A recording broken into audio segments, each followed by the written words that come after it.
Welcome back to my channel. It's your girl DJ and I'm back with another video. If you're new, welcome, and if you are an oldie but goodie, welcome back. I miss you. I've been trying to be more consistent, so bear with me. This is not one of them videos, but this is just a video I just feel like I had to. I don't know if I'm gonna ever post this video, but this is a video that I feel like I had to do because we are here. We live on this earth and people are dropping like flies. So I just finished watching Carmen's video and it just kind of made me feel empty again. It kind of got me in that mood again where I don't even, if I'm not living a day-to-day with you, I'm like, life is short. Whatever grudges you have, whatever it is, I understand we need peace. And sometimes we feel like we're here for a long time, but we're not. Like you think you have a lot of time, but we don't, So I'm just in the process of giving people their peace by letting them or allowing them to come to me whenever, and then also reaching out to whoever my heart yearns, like regardless of whether they reach out to me, whether they don't. Like if I feel like I miss you, I'm gonna reach out to you. I don't care if you cut me off, okay? So, hey, let people cut you off. Sometimes it's better for their health. But just seeing people drop off like flies, and watching Carmen's video and having her best friend just gone, like she was literally with her friend the day before, like the night before, So we don't know what happened. I really wish her family can come out. I don't know if her family is famous or anything like that, or have an Instagram, or if they want to share it. But all Carmen said was that she doesn't deserve it. She doesn't deserve what happened to her. So I already automatically was like, okay, I'm gonna already assume the worst. So I'm just like, what could have happened? And then she was saying that she was at peace finally. And I'm just like, what could be going on for her to finally be at peace? You know what I mean? So who knows? And it's just a lot of things. I don't really like to talk about loss. I try my best to disassociate myself from people because I don't want to rely on their physical being. I don't want to rely on their physical being I don't want to rely on them. And I don't want to be hurt. I don't want my life. This sounds so selfish. It does. But I don't want my life to change because they're no longer around me. So therefore I just choose not to be or make friendships or anything like that. Speaking of making friendships, I don't even want to make another baby. I just recently had a miscarriage, so I did not know it was going to affect me the way it did. Because initially when I found out, I was crying, hysterical.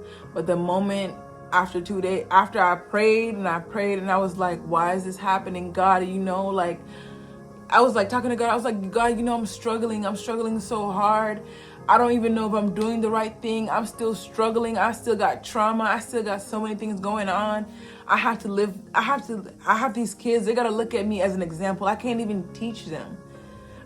They just literally have to watch me, and that's the best form of teaching. It's just doing what I have to do and seeing them, having them watch me do what I have to do.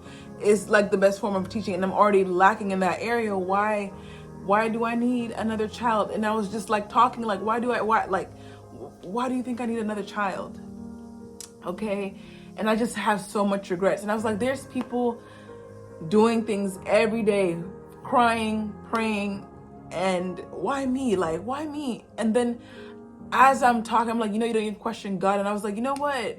At the end of it, I was like, God, if you believe that I am ready for another child, then I will accept that blessing and know that this is something I'm accountable. I'll be, not only am I accountable for 2 bodies, now I'm going to be accountable for 3. So in my mind, I was already settling with having the idea of having another baby.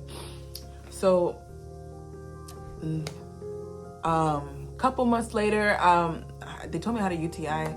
This is TMI anyway, but they gave me some cephalexin, and immediately I started spotting. We're gonna just call it spotting, okay? Spotting for days. After 4 weeks of spotting, I went to an ultrasound. This is the ultrasound. I don't know if I wanna, I'm not sure if I'm gonna put the clip of the ultrasound because of the spotting, I was like, oh no, this is gone. Like, it's not even real. I'm like, this thing is not real. Like, yeah, the pregnancy says pregnant, but I'm spotting like for this long and expect to like have like, there was tissue there. There was little tiny tissues. And I want tissues and stuff like that. That I went to the ultrasound and heartbeat was there. Baby was there, right? Baby was there. And something is just felt so odd to me. I call the baby Peanut. It was Peanut. Something was just so odd to me. I was just like, it just looks like it doesn't have space. It just looks like it doesn't have enough space. And to me, like, so like, look at the first one. It just looked like, and they didn't,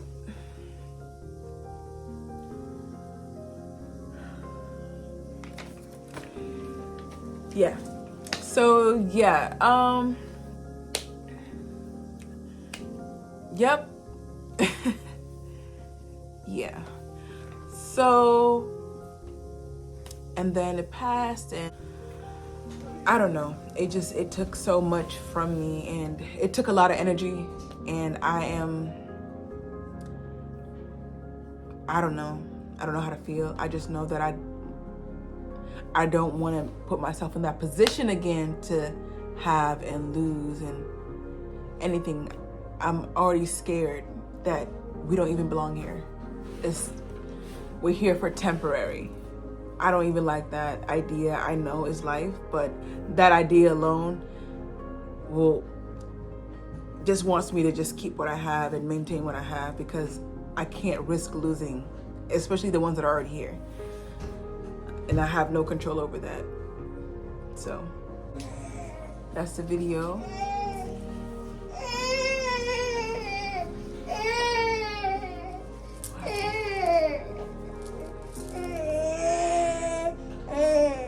What happened? You want to stay at grandma's house? You should have just let her spend the night there.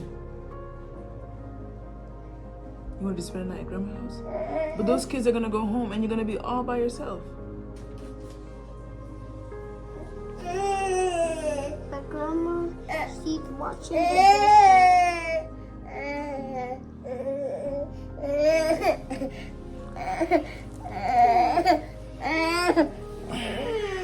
It's okay.